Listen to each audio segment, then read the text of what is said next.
Les séparatistes catalans au banc des accusés, l'image se veut symbolique pour un procès historique. En effet, la Cour suprême, la plus haute juridiction espagnole, est en charge de juger l'affaire, un procès qui va durer environ 3 mois. Désormais, face à leur destin, les 12 dirigeants sont accusés d'avoir tenté de diviser l'Espagne à travers l'organisation d'un référendum, lequel avait pour ambition sortir la riche région de la Catalogne de la tutelle de Madrid. L'affaire remonte à octobre 2017 et l'acte ne doit pas rester impuni, selon Madrid. Absent le plus présent de ce procès, Carlos Puigdemont, figure de la mouvance sécessionniste, s'est exprimé depuis l'Allemagne. Il qualifie le procès de mascarade et un test pour la démocratie espagnole et interpelle directement l'Union européenne.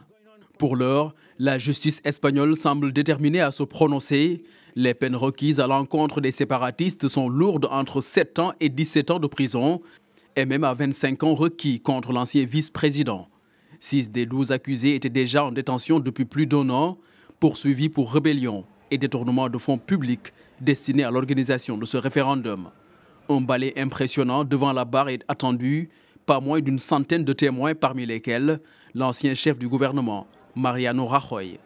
Le parti d'extrême droite espagnol Vox se voit octroyer légalement le rôle d'accusateur lors de ce procès.